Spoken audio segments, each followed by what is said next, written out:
말씀 보겠습니다. 사무엘상 23장 3절에서 5절까지 보겠습니다. 사무엘상 23장 3절에서 5절입니다. 우리 같이 읽겠습니다.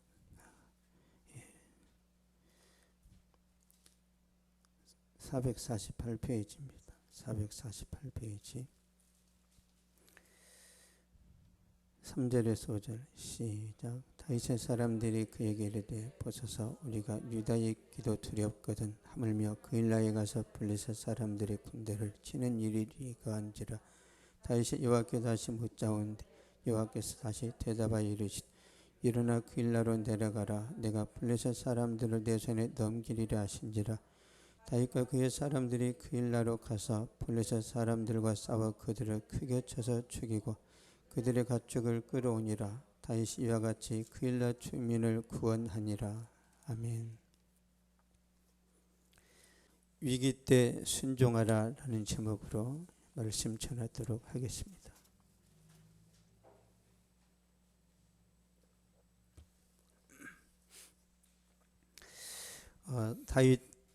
다윗이 사울왕의 추격을 피해서 도망 다니고 있었는데요. 사막이나 동굴로 숨어 다니고 있었습니다. 이스라엘 땅은 우리나라처럼 막 산이 높거나 숲이 우거지지 않습니다. 다 보여요. 다. 숨을 수가 없는 거죠. 그래서 사울왕이 계속 다윗을 잡아 죽이려고 했을 때 도망 다니다가 사람들에게 소식을 듣게 되는데요. 1절 보겠습니다. 1절 시작. 사람들이 다윗에게 전하여 이르되 보소서 블레셋 사람이 그 일날을 쳐서 그 타작마당을 탈취하더이다 하니. 아멘. 보소서 블레셋 사람이 그 일날을 쳐서 그 타작마당을 탈취하더이다. 그 일나라는 지역은요 블레셋과 유다의 국경지대입니다. 국경. 그래서 자주 약탈을 하는, 우리나라로 따지면 함경도, 의주 아시죠? 중국하고 붙어 있잖아요. 그 임진왜란 때 일본 이제 수군이 쳐들어오니까 선조가 한양에 있다가 평양성으로 도망가요. 그래서 평양성까지 일본군이 오니까 의주 땅으로 도망갑니다. 그래서 백성들이 화가 나서 궁전을 다 태워버렸어요. 어떻게 왕이 백성을 버리냐? 그래서 잿더미가 돼버립니다. 일본군이 1592년에 임진왜란을 일으켜서 이제 우리 조선을 공격했단 말이에요. 일본군이 실수한 게 두 가지가 있답니다. 그러니까 우리나라가 국방력이 어느 정도인지 다 파악이 끝나서 쉽게 먹을 수 있었는데 뭘 몰랐냐면 선조가 어떤 사람인지를 몰랐어요. 아주 비겁한 사람입니다. 자기 혼자 살려고 도망가면서 그 왕자 그 광해한테 야 네가 백성들하고 여기 지켜 하고 본인은 도망갔단 말이에요. 그래서 광해군이 그 의병들하고 한양 주변에서 막 전쟁을 하고 선조는 평양성까지 도망갔어요. 근데 일본군이 평양성까지 오니까 다시 의주 땅으로 도망갔는데 바람같이 도망갔대요. 엄청 빠르게. 그러니까 일본이라는 나라는요, 성주가 있잖아요. 성주는 절대 도망 안 가요. 싸우다 죽든지 아니면 이렇게 할복이라고 하죠. 그런 문화를 갖고 있었는데 왕이 궁을 버리고 바람같이 도망가니까 일본군이 멘붕이 왔다는 거예요. 이게 뭐지 이게? 아니 왕을 잡으면 전쟁이 끝날 줄 알았는데 쥐새끼같이 도망가 버렸단 말이에요. 그래서 이제 평양성까지 쫓아가서 왕을 잡으려고 했는데 왕이 의주까지 도망갔잖아요. 근데 더 이상 일본군이 의주까지 못 가는 일이 생깁니다. 왜 그러냐면 부산에서부터 물자가 와야 돼요. 병참이. 근데 이게 도달 안 하니까 계속 기다리다가 서해안 쪽으로 이제 배를 타고 이제 물자를 운반하단 말이에요. 그때 이순신이 다 격파하는 거예요. 선조는 잘 도망갔고 이순신은 아주 강력한 전략을 세워서 이제 한산도에서 하객진 전법을 써서 다 죽이는 거죠. 그래서 일본이 그 전쟁에서 실패했던 이유가 선조가 누군지를 몰랐대요. 선조는 비겁했다. 이순신은 세계 역사상 해군 제독 중에 탑이랍니다. 지금까지도.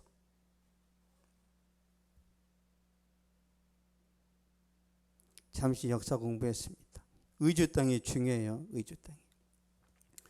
어쨌든 블레셋 군대가 이스라엘 변방 지역을 공격해서 곡식을 약탈해 가고 가축도 약탈해 가고 또 이제 백성들을 괴롭히잖아요. 그러니까 다윗이 기도합니다. 다윗이 2절 보겠습니다. 2절. 시작. 이에 다윗이 여호와께 묻자와 이르되 내가 가서 이 블레셋 사람들을 치리이까. 여호와께서 다윗에게 이르시되 가서 블레셋 사람들을 치고 그 일 나를 구원하라 하시니. 아멘. 내가 가서 이 블레셋 사람을 치리이까. 하나님께 기도했더니 하나님이 답변하십니다. 가서 블레셋 사람들을 치고 그 일 나를 구원하라. 하나님께서 다윗에게 왕의 역할을 맡기는 거야. 야, 네가 사울 왕의 역할을 대신해. 굉장히 중요한 겁니다. 지금 이제 이 영토에 어떤 이제 그런 침범이 있었잖아요. 그건 사울 왕이 나가 싸워야 되는데 하나님이 다윗을 내보내요. 다윗을. 하나님은 이미 다윗을 왕으로 생각한다는 거예요. 그러자 다윗의 사람들이 반대합니다. 600명의 이제 그 추종자들이 있었죠. 다윗의 계획을 변경시키려고 합니다. 전쟁을 하다 보면 자신들의 이동 경로가 들통이 나고 모습이 이제 확인되면 사울 왕이 이제 또 쫓아오겠죠. 그런 이제 걱정이 있습니다. 3절 보겠습니다. 3절. 시작. 다윗의 사람들이 그에게 이르되 보소서 우리가 유다에 있기도 두렵거든. 하물며 그 일 나에 가서 블레셋 사람들의 군대를 치는 일이니까 한지라. 아멘. 보소서 우리가 유다에 있기도 두렵거든. 하물며 그 일 나에 가서 블레셋 사람들의 군대를 치는 일이니까. 블레셋은 정예병입니다. 굉장히 힘들어요. 싸우는 게. 오합지졸이 아니에요. 아주 강력한 군대입니다. 그들과 싸우는 것도 쉽지 않고 그들과 싸울 때 뒤에서 사울의 군대가 몰려오면 진퇴양난이죠. 방법이 없습니다. 그래서 다윗을 추종하는 모든 사람들이 반대합니다. 600명이 반대를 한단 말이에요. 600명이. 이 리더십이 이제 도전을 받는 거예요. 그랬을 때 다윗이 어떻게 하는지 보겠습니다. 4절 보겠습니다. 4절. 시작. 다윗이 여호와께 다시 묻자오되 여호와께서 대답하여 이르시되 일어나 그 일나로 내려가라. 내가 블레셋 사람들을 내 손에 넘기리라. 아멘. 일어나 그 일나로 내려가라. 내가 블레셋 사람들을 내 손에 넘기리라. 하나님이 확실하게 더 구체적으로 말씀하십니다. 내 손에 넘기리라. 승리를 약속하신 거죠. 그래서 600명이 반대했지만 밀어붙입니다. 이게 리더십이에요. 모든 사원들이 반대해도 사장님이 옳다라는 확신이 들면 추진해야 됩니다. 여러분, 사업은 민주주의가 아니에요. 사업은 민주주의가 아닙니다. 다수결로 하는 게 아니란 말이에요. 국가도 마찬가지, 교회도 마찬가지. 교회는 누가 이끌어가죠? 다수결? 거룩한 소수가 이끌어갑니다. 그걸 꼭 아셔야 돼요. 하나님은 모세 한 사람만 필요했어요. 모세 한 사람. 60만 명은 하나님 다 죽이셨어요. 다. 거룩한 소수. 그러니까 교회 다니면서 꼭 알아야 돼요. 우리 30명이 한 팀이 먹어도 안 되는 거란 말이에요. 주님 편에 서야 돼. 우리가 주님 편에. 민주주의가 아니에요. 여러분, 교회 회사가 민주주의입니까? 절대 아닙니다. 다윗이 모든 참모들의 반대를 극복해내고 블레셋 군대와 싸워서 이깁니다. 불리한 전쟁을 승리로 이끌고 약탈했던 것을 찾아오죠. 그때 다윗이 20대 청년이에요. 한 25이나 먹었을 거예요. 우리의 시선과 여론을 극복하고 싸워서 승리하고 자신의 선택이 옳았다는 걸 증명합니다. 이게 리더십이에요. 5절 보겠습니다. 5절 시작. 다윗과 그의 사람들이 그 일나로 가서 블레셋 사람들과 싸워 그들을 크게 쳐서 죽이고 그들의 가축을 끌어오니라. 다윗이 이와 같이 그 일나 주민을 구원하니라. 아멘. 블레셋 사람들과 싸워 그들을 크게 쳐서 죽이고 그들의 가축을 끌어오니라. 다윗이 이와 같이 그 일나 주민을 구원하니라. 네. 블레셋 군대를 물리치고 빼앗겼던 곡식과 가축을 다시 끌어오고 그 일나 주민을 살려냅니다. 그러니까 왕의 행보가 시작된 거예요. 다윗의 리더십이 인정을 받게 되는 거죠. 여러분, 리더는요, 벽에 부딪혔을 때 소신을 갖고 돌파해야 됩니다. 지도자는 반대에 부딪혔을 때 확신을 가지고 자신의 선택이 옳았다는 것을 증명해야 돼요. 그래야 여러분이 21세기를 살아가면서 버텨낼 수 있고 살아남을 수 있습니다. 여러분 인생도 마찬가지예요. 나는 이게 맞다고 확신하면 밀어붙이셔야 돼요. 믿습니까? 여론에 먹히지 말란 말이에요. 주변 사람들의 평가에 여러분들이 무너지지 말란 말이에요. 여러분의 확신이 더 중요합니다. 그러나 사울은 무너집니다. 사울은 보겠습니다. 사울은 반대에 부딪혔을 때 타협하고 백성들의 뜻에 굴복해요. 하나님께서 사울에게 주신 말씀이 있는데 사무엘상 15장 3절 보겠습니다.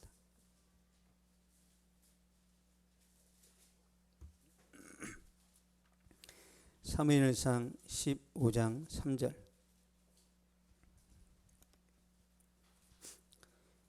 시작. 지금 가서 아말렉을 쳐서 그들의 모든 소유를 남기지 말고 진멸하되 남녀와 소와 젖먹는 아이와 우양과 낙타와 나귀를 죽이려 하셨나이다 하니. 아멘. 그들의 모든 소유를 남기지 말고 진멸하되, 진멸하라는 것은 다 죽이라는 거예요. 무섭죠, 하나님이. 아니, 어린아이들이 무슨 죄가 있다고, 짐승이 무슨 죄가 있다고. 근데 하나님이 죽이라고 하면 죽여야 됩니다. 왜 그러는지 아세요? 이 동네는 사람하고 짐승하고도 성관계를 했단 말이에요. 사람하고 짐승하고도 성관계를 해요. 그래서 하나님이 짐승마저도 지저분해서 쓸어버리는 거예요. 하나님이 심판하는 데는 다 이유가 있습니다. 너무 악해서 그러는 거예요. 너무 악해서. 진멸하라. 하나님의 전쟁이라는 뜻인데요. 이걸 이제 우리가 성전이라고 해요. 홀리워. 성전.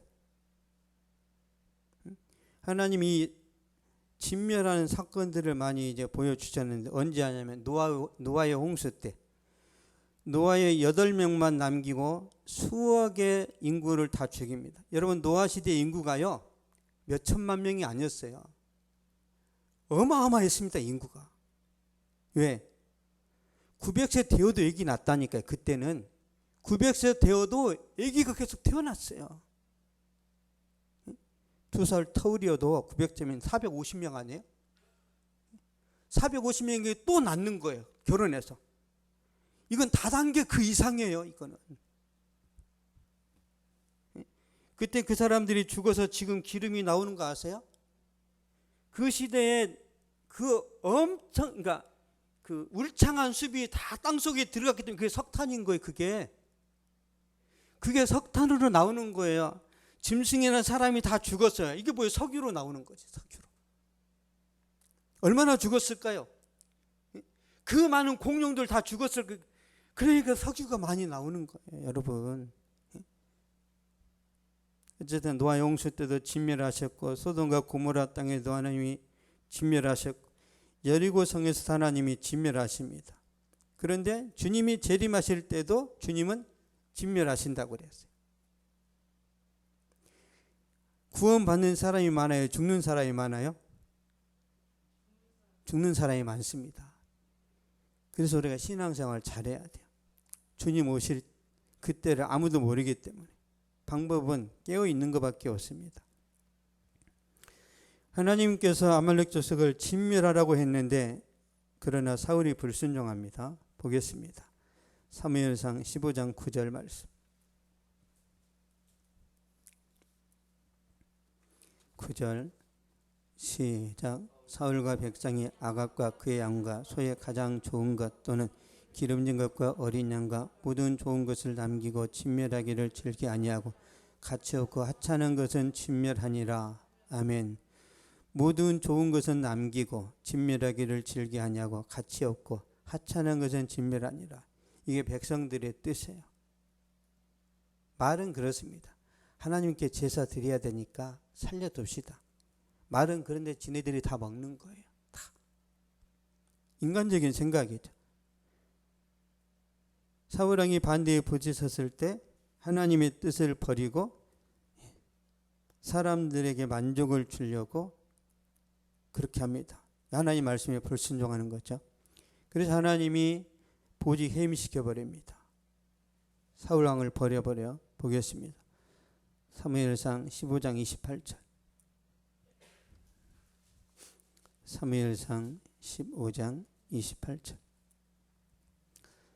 시작. 사무엘이 그에게 이르되 여호와께서 오늘 이스라엘 나라를 왕에게서 떼어 왕보다 나은 왕이 이웃에게 주셨나이다. 아멘. 여호와께서 오늘 언제요? 불순종했을 때 그냥 버려버리는 거예요.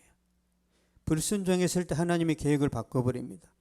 이스라엘 나라를 왕에게서 떼어 왕보다 나은 왕이 이웃에게 주셨나이다. 왕보다 나은 왕의 이웃 어떤 거예요? 위기의 순간에도 하나님께 순종하는 사람. 사람들의 거센 반대에도 하나님의 뜻을 관철시키는 사람한테 주겠다는 그 사람이 누굽니까? 다윗. 다윗은 백성들의 거센 반대도 기도해서 극복해냅니다. 승리를 일궈냈죠.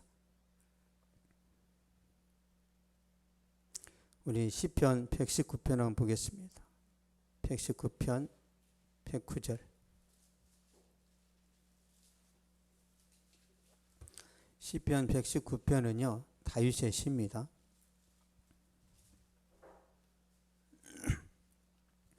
894페이지 구약성경 894페이지에 있습니다.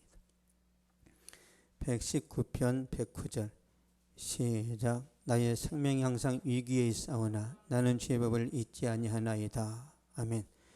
나의 생명이 항상 위기에 있사오나 여러분이 말씀을 지키고 믿음을 따라 살고 하나님의 뜻을 순종할 때마다 항상 위기가 있어요. 여러분이 말씀대로 산다 그러면 좋은 일이 있는 게 아니에요. 계속 누군가가 욕하고 비난하고 막 태클을 건단 말이에요. 그냥 세상적으로 살아가면 다 이웃사촌이 즐거운데 믿음을 선택하는 순간 원수가 되는 거예요. 위기 때 더 확신을 갖고 하나님 말씀을 순종하실 때 하나님께서 여러분에게 놀라운 복을 주실 거라고 확신합니다. 위기를 기회로라는 책이 있어요. 삼성 이병철 회장의 그 일대기를 기록한 책인데요. 그 책을 보니까 삼성이 처음에는 쌀 장사한 거 아시죠? 이병철 회장이 처음에는 쌀 장사했습니다. 우리나라에 쌀 장사가 수많은 군데 있었는데 그 쌀 장사가 세계적인 기업으로 도약한 거예요. 여러분도 그렇게 될 줄 믿습니다. 삼성이 쌀 장사로 시작했어요. 쌀 장사, 밀가루 장사, 설탕 장사, 시멘트 장사하다가 지금의 반도체 회사로 바뀌었단 말이에요. 그런데 삼성이 세계적인 기업으로 도약하게 된 배경을 보면 이제 반도체에 있는데요. 이병철 회장이 일본에서 학교도 다니고 그래서 굉장히 어떤 뭐랄까 기계라든지 선진 어떤 기술에 대해서 해박한 지식이 있어요. 근데 앞으로 우리나라가 제대로 먹고 살려면 삼성이 이 경쟁에서 살아나오려면 지금의 모습을 바꿔야 된다라는 이제 그런 결단을 하는 거죠. 그래서 반도체를 이제 생산하겠다고 하니까 밑에 있는 모든 참모들이 안 됩니다. 안전빵으로 갑시다. 우리는 그쪽하고는 전혀 상관이 없습니다. 일본 언론들은 끊임없이 비난합니다. 그때 당시 일본이 훨씬 더 발전했어요. 미국 언론들도 어리석은 결정이라고 보도를 했는데요. 이병철 회장이 확신을 갖고 밀어붙여요. 책에 보면 이런 내용이 있어요. 반도체 시장에 먼저 뛰어든 일본에서는 한국에서는 1986년까지도 제대로 된 제품이 나오기 어렵다고 평가했었습니다. 하지만 삼성은 반도체 공장이 완공된 후 6개월 만에 반도체 64KD램을 생산해냈습니다. 일본이 20년 걸려 해낸 일을 삼성은 6개월 만에 끝내버렸습니다. 이때 이병철 회장의 나이가 75세입니다. 여러분 할 수 있어요. 75세 할아버지도 도전하는데 청년이 안전빵으로 가요. 오직 공무원. 죽을 때까지 돈 벌어도 집을 살 수 없는 공무원. 공무원이 집 살 수 있습니까?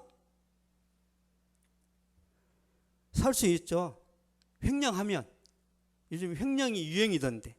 은행에서도 횡령하고. 여러분 공무원은요. 횡령하지 않으면 집을 못 삽니다. 여러분 도전하세요. 네? 이 짧은 세상 맨날 주민등록증 떼주면서 고객님 어서 오세요. 여러분 그 일은 3개월 배우면 끝입니다. 이 3개월 배워서 30년을 써먹어. 얼마나 따분할까? 아니 직장이 막 변화무쌍하고 막 뭔가 이렇게 도전도 있고 그래야 되는데 60이 되어서도 인감 떼드릴까요? 아니 3개월 배우면 끝인데. 여러분 계속 우리가 업무 처리도 발전하고 막 계속 좋아져야 되지 않겠어요? 손흥민의 아버지가 자기 아들은 아직도 세계 탑 클래스가 아니래요. 그러면서 뭐라고 하냐면 끊임없이 10% 이상 발전해야 된답니다. 손흥민은 계속 발전해야 된답니다. 대단한 아버지, 대단한 아버지. 여러분 매일 변화를 주세요. 매일 10%씩 변화를 주시란 말이에요.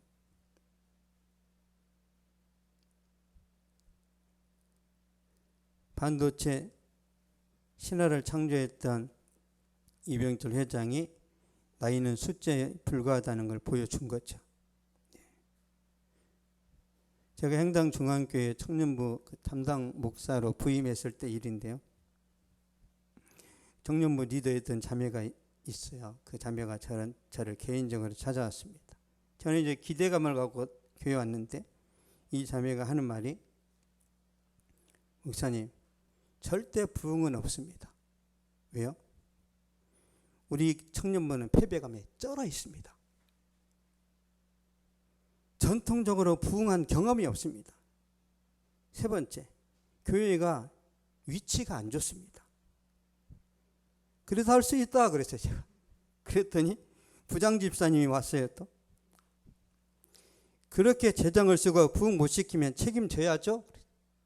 그래서 제가 알았어요. 책임질게요. 어떻게 하면 되는데요. 사위 말이에요. 그까이 거 알겠습니다. 어차피 뭐 부흥 못 시키면 잘려야 되는데. 여러분 저는요. 군대에서도 마찬가지, 직장에서도 마찬가지, 교회에서도 마찬가지. 부흥 못 시키면 죽음이에요. 여러분 부흥 못 시키면 미래가 없습니다. 부장 집사님은 저를 협박하고 청년부 리더는 부흥이 안 된다고 말하고 청년부 회장은 지방에 내려가서 올라오지를 않고 찬양팀은 특권 의식에 쩔어가지고요. 자기네들이 믿음이 제일 좋대요. 자기네들끼리만 교제를 하는 거예요. 이게 문제인 거예요. 이게. 내가 저 찬양팀을 박살내버릴 거야. 그런 생각을 했었는데 어쨌든 거센 재앙에 부딪혔었는데요. 그래서 제가 이제 저녁 기도회를 만들어 가지고 청년부에서 별로 이렇게 존재감 없는 그런 청년들이 있어요. 찬양팀에도 못 끼고 뭐 그냥 평범한 그런 청년들이 있어요. 그 청년들을 데려다가야 기도 한번 하자. 이 저녁 기도회를 만들고 장기 결석 찾아내서 전화 신방하고 군대 간 청년들 군 부대까지 찾아가서 면회하고 하숙집 전도하고 말씀으로 동기부여하고 리더 훈련을 시켰어요. 1년이 지나니까 청년들이 바뀌었습니다.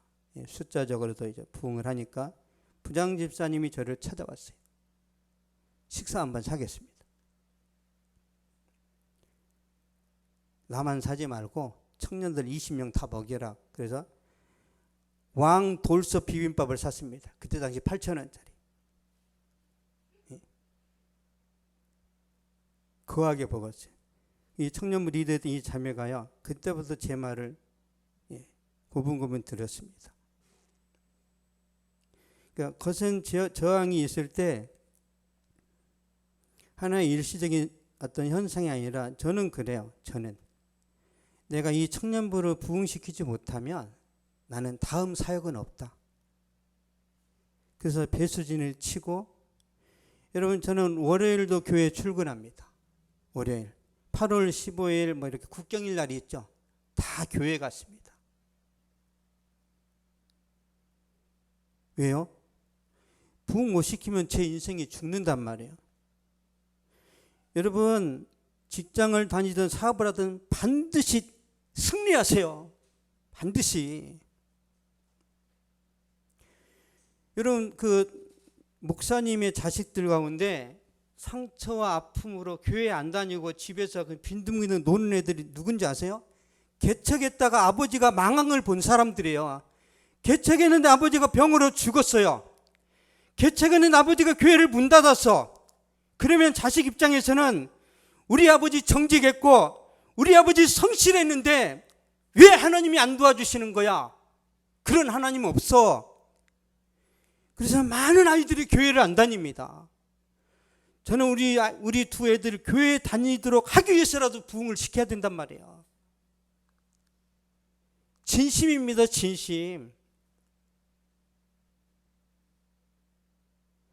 여러분 인생과 삶에서 리더십을 발휘하세요. 안 된다. 아니에요. 다 됩니다. 다. 목숨 걸면 되는 거예요. 목숨 걸면. 우리는 항상 도전을 받게 되어 있습니다. 이 세상 살면서 가정에서도 도전이 있고 학교에서도 도전이 있고 직장에서 사업 현장에서도 계속 여러분을 힘들게 하는, 도발하는 사람들이 있단 말이에요. 블레셋 군대가 그일라 지역을 침범한 것처럼 조용히 살고 싶은데 세상이 가만두지 않는 거죠. 자, 말씀 보겠습니다. 사무엘상 7장 9절.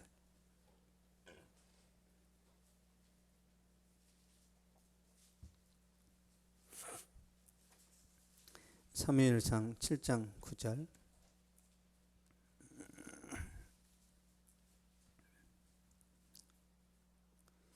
시작. 사무엘이 묻는 어린 양 하나를 가져다가 온전한 번제를 여호와께 드리고 이스라엘을 위하여 여호와께 부르짖음에 여호와께서 응답하셨더라. 아멘. 사무엘 제사장이 온 이스라엘 백성들을 모으고 미스바에서 회개하며 하나님께 제사를 드렸어요. 모든 우상을 버리고 하나님께 예배를 드립니다. 조용히 하나님 중심으로 살고 싶은데 세상이 그들을 가만두지 않아요. 보겠습니다. 사무엘상 7장 10절.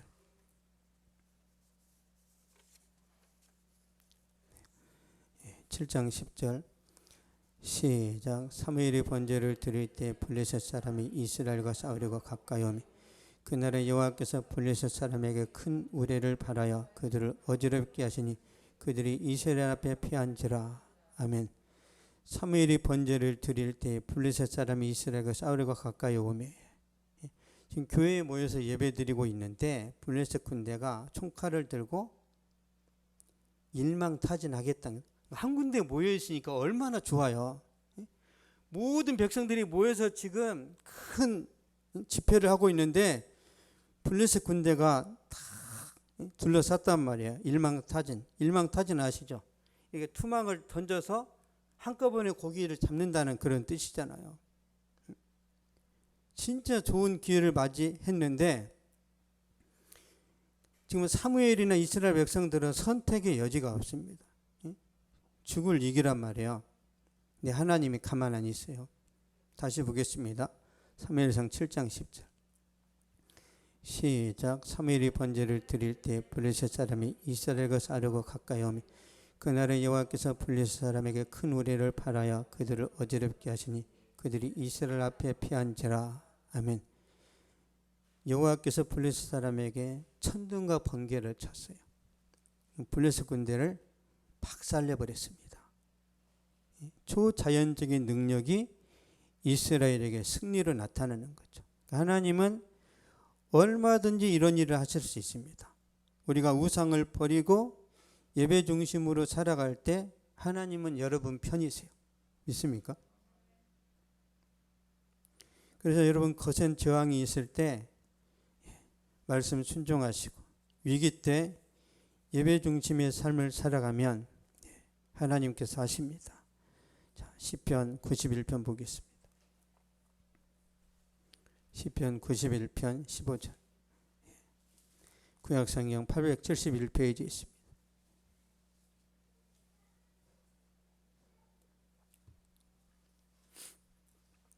시편 91편 15절. 시작. 그가 내게 간구하려니 내가 그에게 응답하리라. 그들이 환난 당할 때에 내가 그와 함께하여 그를 건지고 영화롭게 하리라. 아멘. 그들이 환난 당할 때 내가 그와 함께하여 그를 건지고 영화롭게 하리라. 이런 하나님의 은혜와 축복이 저와 여러분에게 임할 줄로 믿습니다. 하나님이 어떤 분이신지 볼까요? 그들이 환난 당할 때에, 그러니까 하나님은 우리 삶 속에서 고난이나 환난을 제거하시질 않아요. 주십니다. 환난을 주시고 어려움을 주시고 그 하나님이 여러분의 어려움, 환난의 현장에 직접 들어오세요.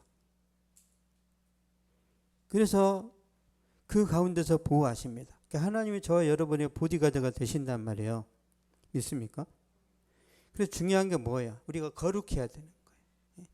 우리가 은혜 가운데 있어야 되고 성령 충만하면 하나님이 반드시 우리를 도와주시는데 음란 충만하고 너무 세속적이고 도둑질 잘하고 거짓말 잘하고 이런 사람은 기도해도 응답이 안 됩니다. 미쳤습니까? 주님이 도와주게? 전제 조건이 있어요. 거룩하면.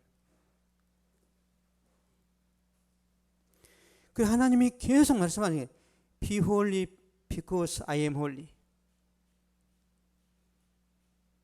거룩하라는 거예요. 거룩해라. 왜? 내가 거룩하니까. 여러분, 악한 사람은 악한 사람끼리 친구 먹죠. 하나님은 은혜 있는 사람, 거룩한 사람하고 친구를 먹는다니까. 그래서 하나님이 사울의 기도는 응답도 안 해요. 사울 왕의 기도는. 왜? 우상 숭배하니까. 하나님께서 우리 환난 가운데 들어오셔서 반드시 지켜주십니다. 하나님은 여러분의 군대를 면제시켜 주시는 게 아니라 그 군대 생활하는 현장에 오셔서 어려운 훈련들을 이겨내게 하시고 다양한 경험들을 통해서 인격과 신앙이 더 성숙하게 하시는 거죠. 왜 그러냐면 여러분 사람은요 인격이 훌륭할수록 큰일을 합니다. 이병철 회장이 그런 말을 해서 이병철 회장이 사람을 쓰기 전에 뜯어보고 면밀히 살펴라. 사람을 믿지 말라는 거예요. 그렇지만 네가 그 사람을 채용을 했다면 반드시 믿으라고 그랬어요. 그러니까 내 직원으로 채용했다면 반드시 믿어라. 위임하라는 거예요. 위임. 맡겨놓고 의심하면 돼요? 안 돼요? 아니 위임해놓고 의심을 하고 있어. 사랑의 교회가 그래서 문제가 생겼잖아요. 사랑의 교회가. 오정현 담임 목사한테 담임을 맡겼어요. 그래놓고 뒤에서 까버리는 거예요. 뒤에서. 원로 목사님이 맡겼으면 끝내야 된단 말이에요. 왜? 여러분 창세기에 보면요, 보세요. 아브라함이 100세에 이삭을 낳았습니다. 그러면 아브라함이 175세를 살았으니까 이삭이 40세에 장가를 가서 60세에 두 아들을 낳았어요. 그렇죠? 에서와 야곱을 낳았단 말이에요. 그러면 아브라함이 살아있을 때 에서 야곱이 있어요, 없어요? 15년을 같이 살았단 말이에요. 아브라함이 야곱을 15년 동안 봤어요. 야곱의 인생에 아브라함이 개입을 해야 안 해요? 안 합니다. 그러니까 아브라함은 이삭한테 바톤을 넘겼으면 끝이에요. 야곱을 이렇게 키워라 저렇게 키워라, 이게 월권이에요. 월권.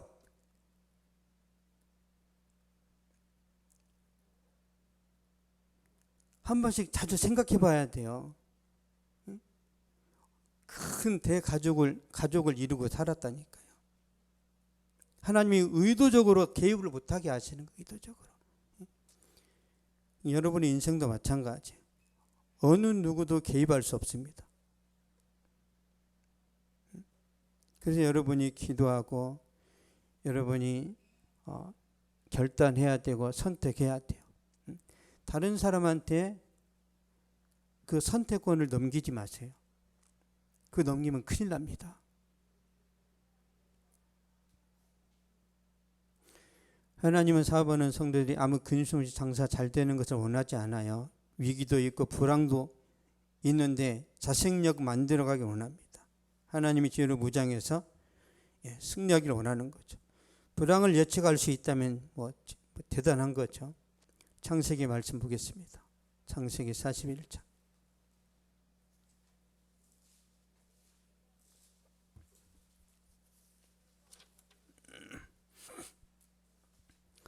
창세기 41장 29절 30절.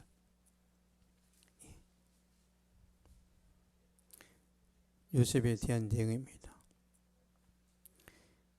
29절 30절 시작. 온 애굽 땅에 7해 큰 풍년이 있겠고 후에 7해 흉년이 들므로 애굽 땅에 있던 풍년을 다 잊어버리게 되고 이 땅이 그 기근으로 망하리니. 아멘. 7년 풍년과 7년 흉년을 요셉이 예측하죠. 미래를 예측할 수만 있다면 여러분은 진짜 대박 나는 거죠. 이런 미래를 예측해야 됩니다. 2040 미래 예측에 관련된 책이 있단 말이에요. 그 책에 보면 2040년에 살아남는 교회는 어떤 교회인가? 본질에 강한 교회랍니다. 본질, 컨텐츠, 은사 이런 게 아니라 본질.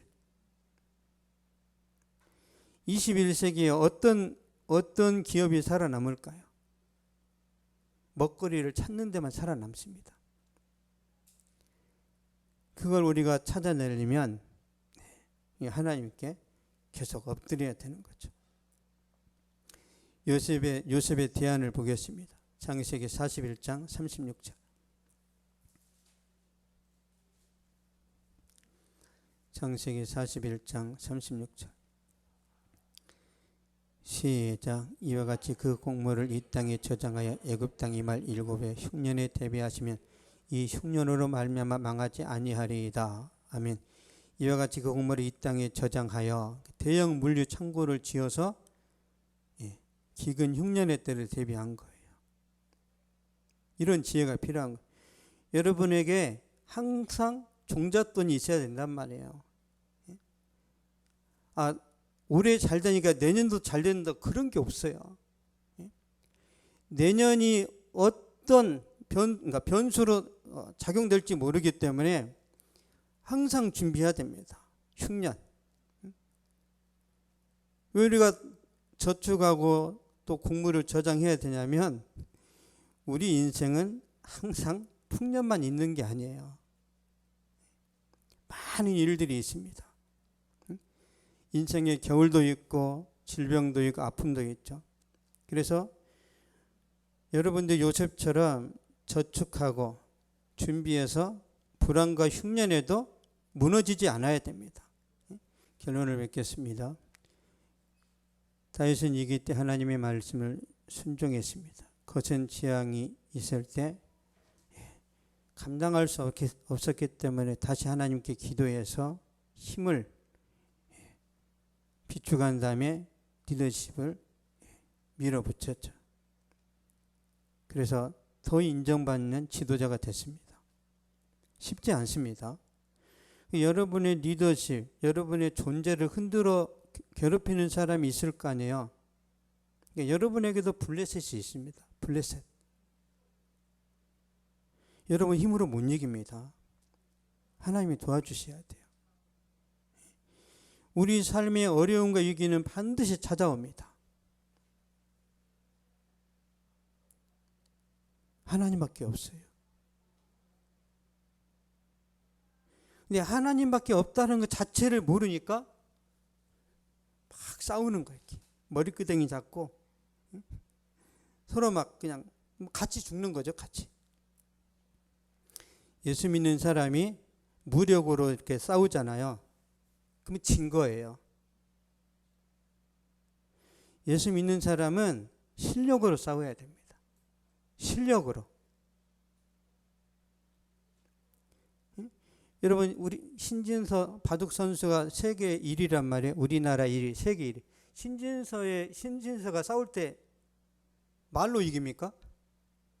바둑으로 이긴다니까요. 바둑으로. 그래서 여러분이 잘하는 걸 하셔야 돼요. 여러분이 좋아하는 걸 하면 안 돼요. 좋아하는 거. 여러분이 잘하는 걸 해야 됩니다. 거기서 리더십이 나타나요. 리더십이 뭐예요? 리더십이 전문성이에요. 전문성. 전문성에서 리더십이 나옵니다. 뭐 외모 이게 아니에요.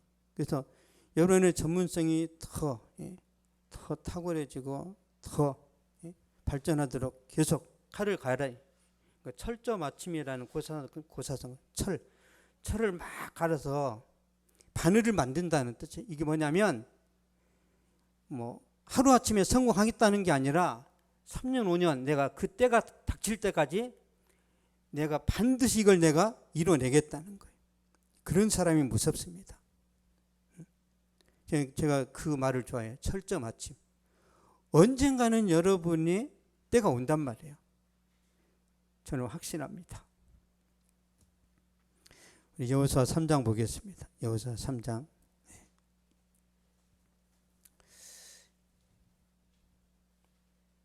하나님 의지하면 어떤 일들이 일어나는지. 여호수아 3장 17절 보겠습니다.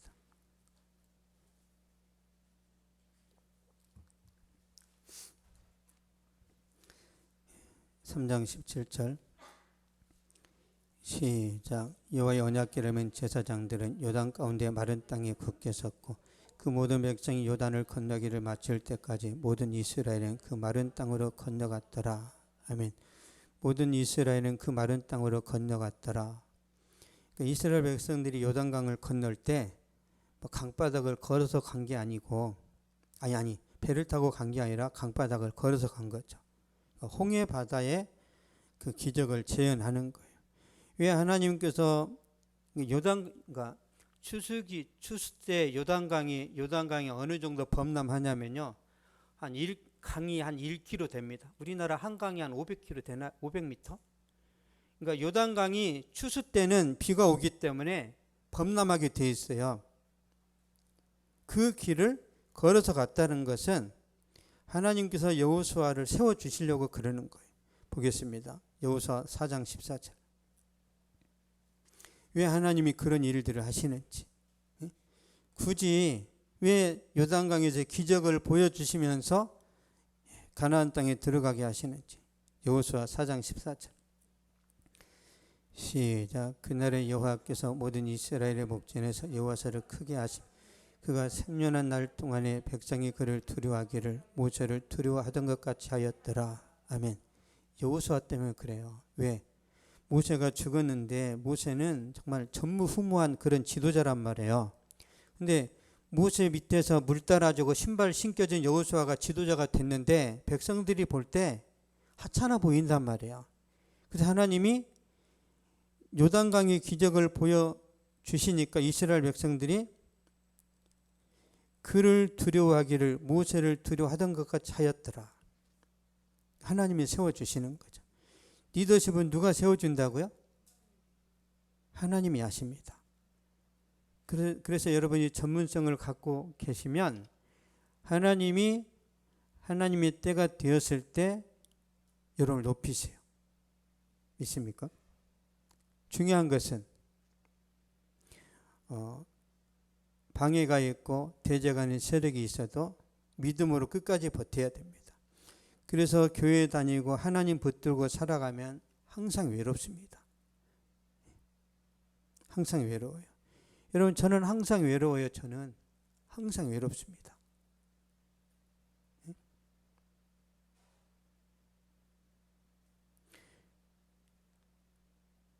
늘 외로워요. 우리 뭐 자식 있고 뭐 아내 있고 그 별개. 저는 늘 외로워요. 사장님은 항상 외로운 겁니다. 항상 불안해요. 지금 물건이 팔리고 있는데 내일 안 팔리면 어떡하지? 미리 걱정하는 거예요. 미리. 지금 좋은데 컨디션. 전쟁 나면 어떡하지? 그래서 제가 항상 선택하는 건 뭐냐면요. 죄송합니다. 이렇게 표현해서. 저는 성도들을 볼 때요. 성도들이 물결이라고 생각해요. 물결. 이렇게 갔다. 이렇게 갔다. 목사님 싫어. 오늘은 좋아. 다음 날에 싫어. 오늘은 괜찮아. 성도들이 그런 겁니다. 어느 장단에 맞춰야 돼. 어느 장단에. 여러분 파도가 치잖아 이렇게. 그러면 선장이 항해를 할 때 파도를 바라봐야 돼요? 등대를 바라봐야 돼요? 등대가 예수님이란 말이에요. 여러분 사업하실 때 직장 다닐 때 변수가 많이 생깁니다. 내가 원하지 않은데 내 어떤 직분이 내 자리가 막 흔들린단 말이에요. 흔들리는데 이게 배가 뒤집어져요? 안 뒤집어져요. 위험만 하는 거예요. 계속. 우리가 등대를 바라보면 끄떡 없습니다. 여러분이 예수님 바라보고 하나님을 전적으로 신뢰하면 하나님이 여러분 편에 서십니다. 기도하겠습니다. 살아계신 아버지 감사합니다. 하나님 말씀대로 순종할 때마다 불미스러운 일들이 있고 우리를 방해하고 우리 삶의 여러 가지 문제들이 일어나는 것을 이미 우리가 겪어왔고 지금도 겪고 있고 앞으로도 그런 일들은 계속해서 발생될 거라고 믿습니다.